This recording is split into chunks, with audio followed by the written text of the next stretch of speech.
หลังจากเฮาตัดลำมันแล้วก็ได้เก็บลำมันกองเรียบร้อยแล้วเนาะแล้วก็สิไปหาจูดให้พี่มันสิมาได้บ่เนาะน่าจะประมาณนี้แหละพี่น้องหลังจากเขาจูดแล้วนะปลอดภัยอยู่พี่น้องเขาจูดให้เนี่ยบ่ลามป่าลามดง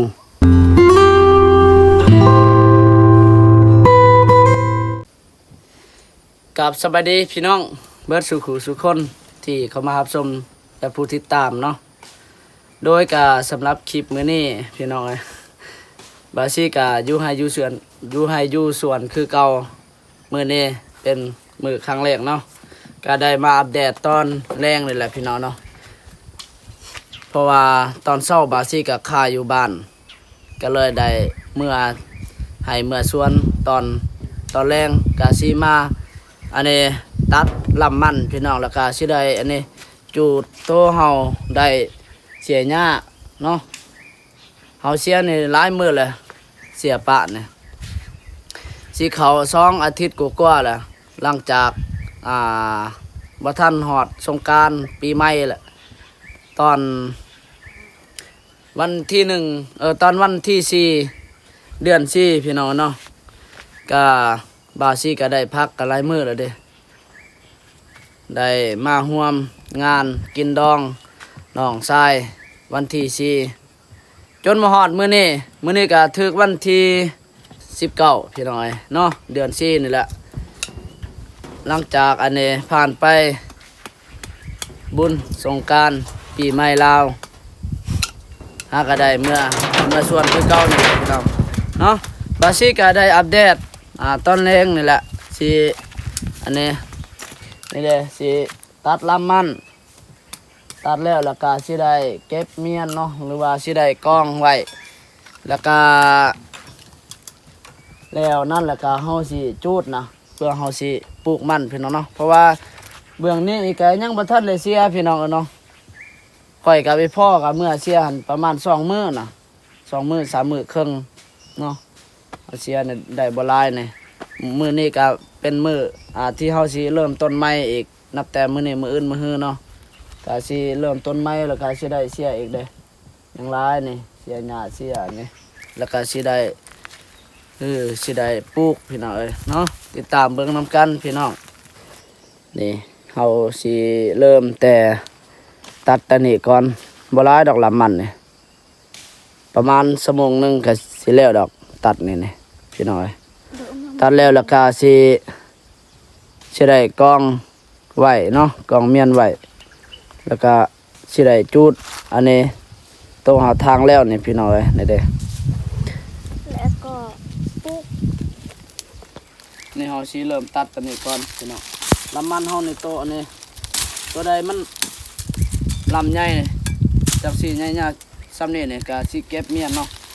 อันมันเป็นลำน้อยๆนี่เฮาก็ได้สิได้ตัดขึ้นนี่ที่ทั้งที่เฮาก็ตัดขึ้นได้นี่สิเอาแต่ซ้ำนี่ล่ะ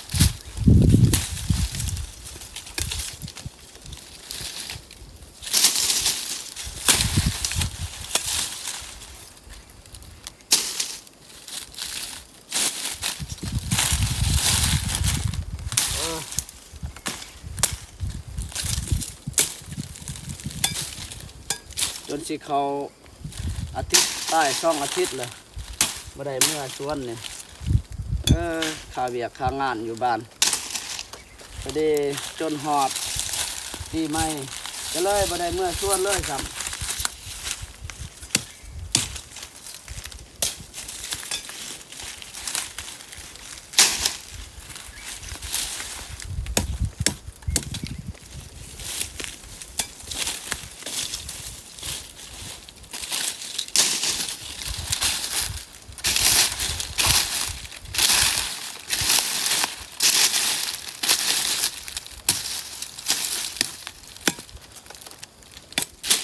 จะได้ลำอันนี้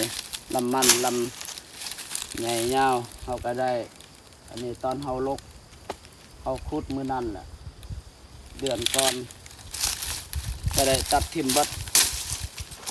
ดมาเดี๋ยวนี้เราบ่มีลำมันบัดนี้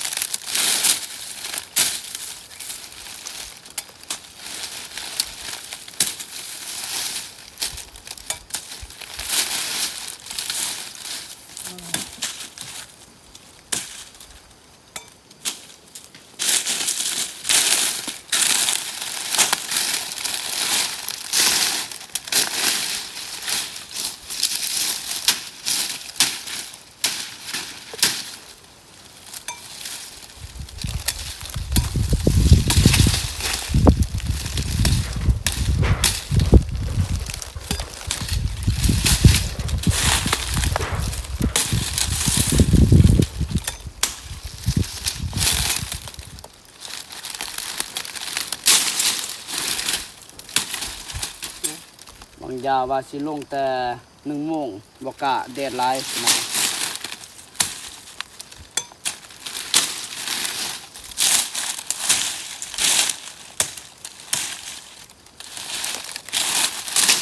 คืนนี้ฝนกระตกได้ทางบ้านเฮาเมื่อคืนนี่เมื่อวานนี่แหละเนาะแรงวันนี่ว่าสิออกไปหาเหยื่อกบเหยื่อเขียดพี่น้องกบเขียดน่ะออกบ่หลายทางบ้านเฮานี่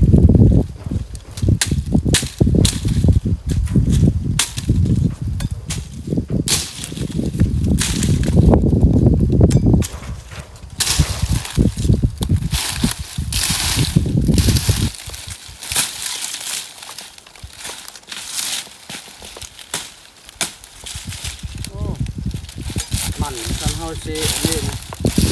ลกนี่ได้อยู่ได้แต่ว่าย่านบ่ทันเนาะ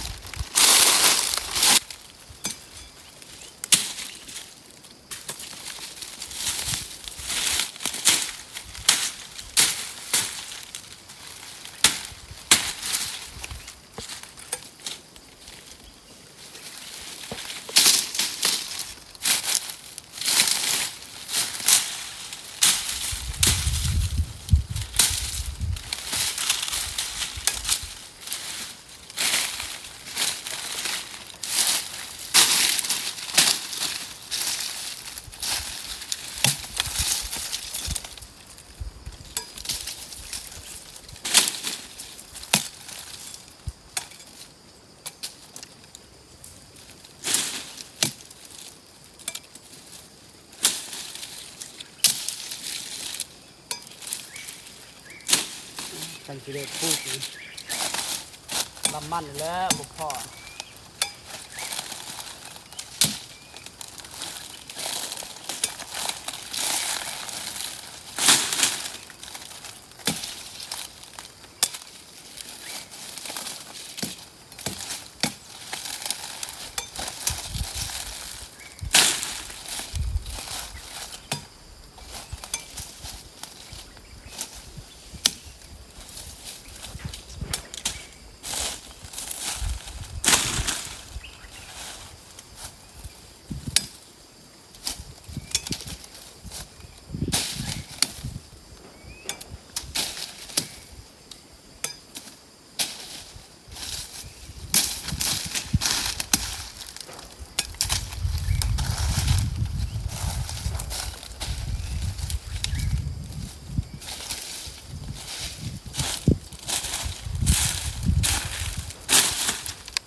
3 โมงเลยยังว่าอากาศร้อนพี่น้อย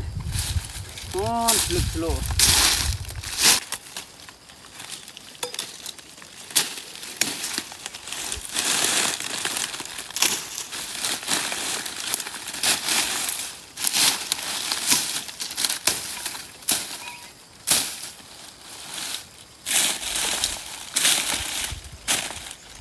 ชุดนี้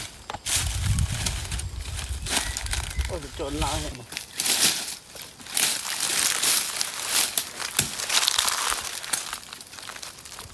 ต้องไว้มือแล้ว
มาตาสิโอ้ตา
สำเร็จเสร็จสิ้นพี่น้อยแล้ว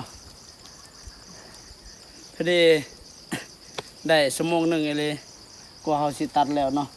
แล้วก็เฮาสิอันนี้เก็บละมันอีกก็สิเมื่อกองอยู่เที่ยงอีกมาไว้หลังจากนั้นเฮาก็สิจูดนี่ก่อนเนาะจูดอันนี้เฮาเสียแล้วนี่เฮาสิจูดนี่แล้วก็หลังจากนั้นก็มื้อเฮาก็สิได้ปลูกแหน่แล้วก็สิได้ยังสิได้เสียเบื้องนั้นพี่น้อยเนาะมีแต่ว่าสิติดตามต่ออีกยังสิเก็บคนละมันก่อนพี่น้อยว่าสิงานเฮ็ด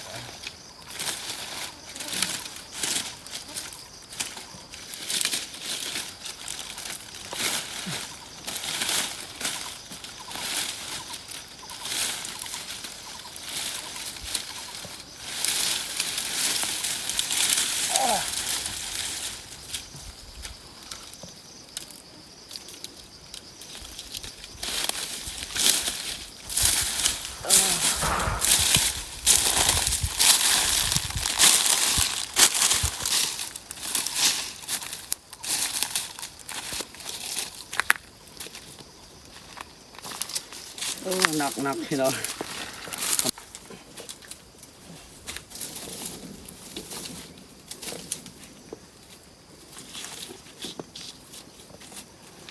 เรียบร้อย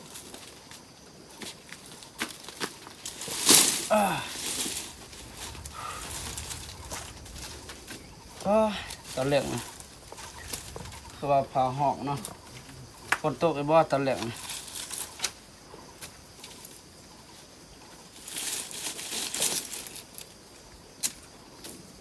รับมันเฮาก็ได้ไปซ้ำนี่บุกพอเลยล่ะรับมันนำพี่น้องนะเอาบุกพอนะ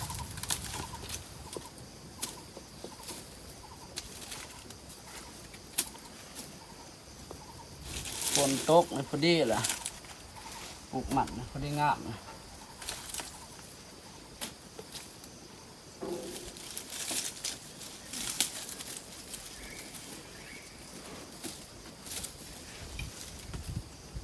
ไปสิไปเอาอีกเพราะว่ายังหลายกองเพราะว่าเขากองเมียนไว้เนาะนอกจากตัวเขาตัดบางอย่างนั่นเลยประมาณเอากองสิไปเอาอีกให้มันแล้วนี่ก็สิได้จุดนี่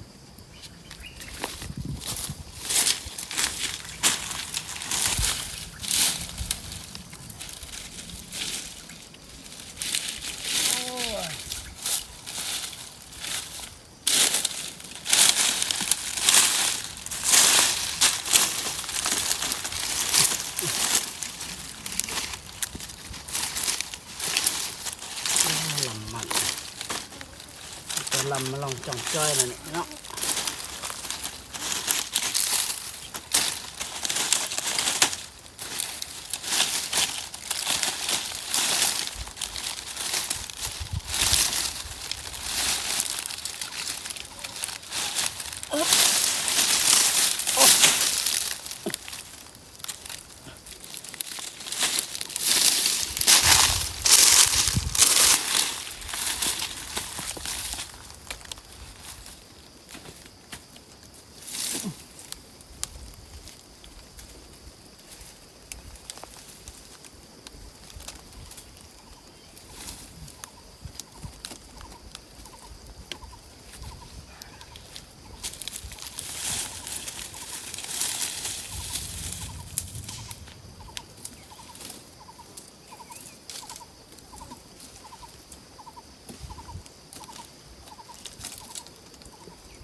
พอแล้วบ่ทางนั้นยังนะบาซิกะฮันอันนี้เก็บเทลเฮาตัดเพราะว่าอีพ่อเพิ่นก็ได้ตัดอยู่ทางนั้นเฮาก็ได้ตัดทางนี้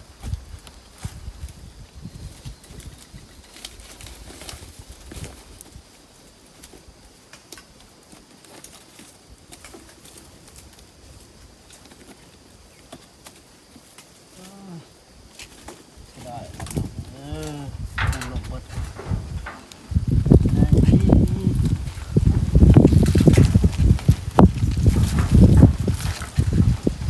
พอให้ฝนตกตอนเร็ว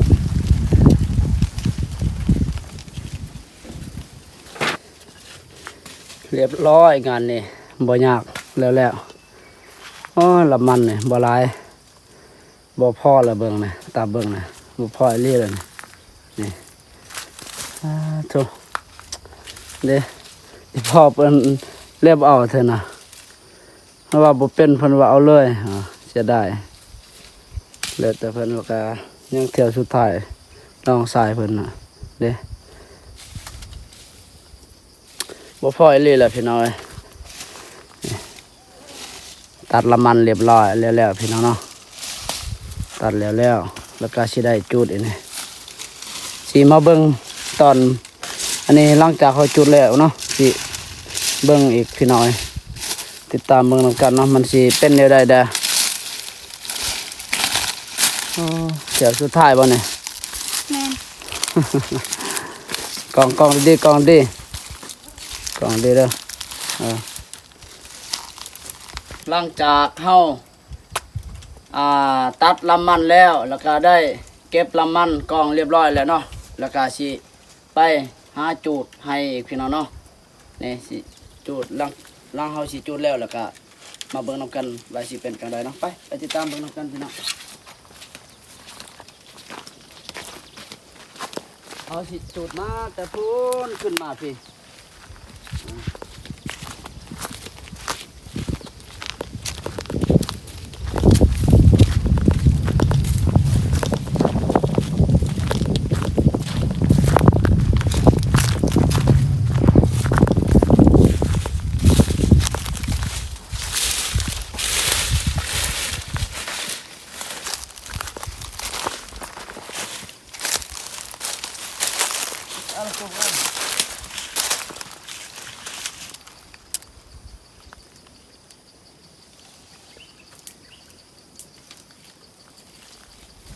มันสิมาเลยบ่เนาะ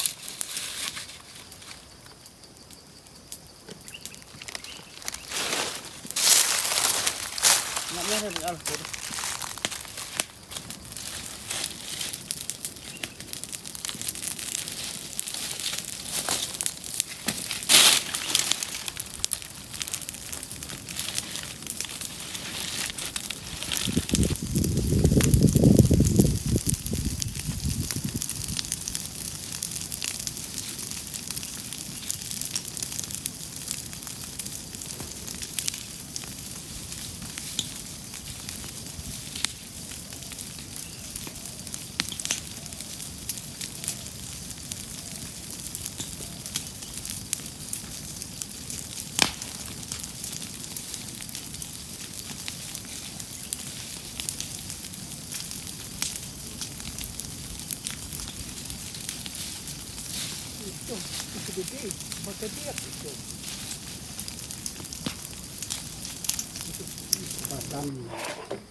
น่าจะประมาณนี้แหละพี่น้องหลังจากเขาจุดแล้วนะ